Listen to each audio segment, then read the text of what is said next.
Sou, je suis ostéopathe à Sarlat, en Dordogne. Je travaille à la maternité du centre hospitalier de Sarlat. Et puis, je suis enseignante au COP depuis plusieurs années, chargée d'enseignement du pelvien, de l'obstétrique, de la pédiatrie, depuis maintenant 3 ans. J'ai plusieurs formations dans le domaine de la périnatalité. D'un point de vue ostéopathique, j'ai suivi la FROP et de nombreux autres postgradués et des diplômes universitaires, notamment celui de périnate de Paris Diderot et de psychopathologie et développement de l'enfant de la faculté de Limoges.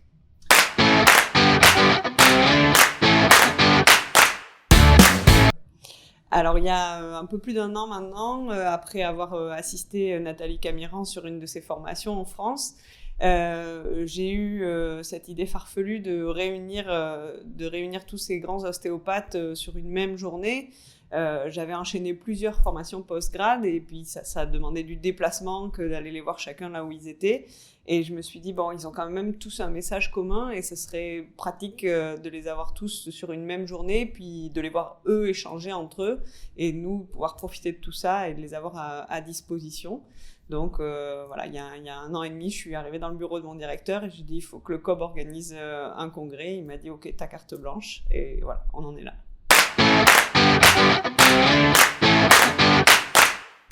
Alors, le fil conducteur, c'était vraiment autour de ce qu'on a repris, le titre d'un numéro de l'Ostéopathe Magazine, la procréation ostéopathiquement assistée. J'avais trouvé le titre fort bon. D'un point de vue actualité, aujourd'hui, c'est un domaine dans lequel les ostéopathes doivent vraiment se positionner, être bons, être efficaces et être justes pour trouver leur place. Il y a une très forte demande de la part de la patientèle. D'un point de vue personnel, j'avais été confrontée à des personnes proches qui avaient suivi des parcours PMA et donc j'avais pu constater que ça pouvait être parfois un parcours très difficile. Donc, pour bien les accompagner, il fallait quand même maîtriser quelques cartes.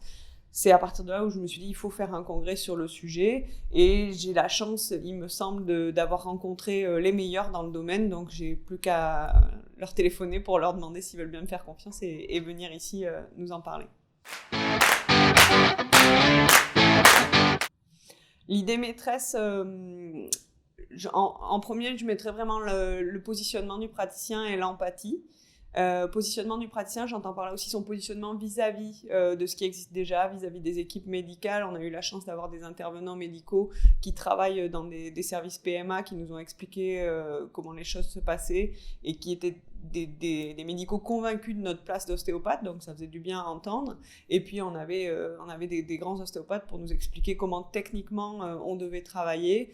On retiendra aussi un retour aux sources quand même important. Je crois qu'encore hier, Steele a été cité de nombreuses fois. Voilà, et la conclusion de Renzo, je pense, apprendre encore, apprendre toujours. C'est ça l'idée maîtresse.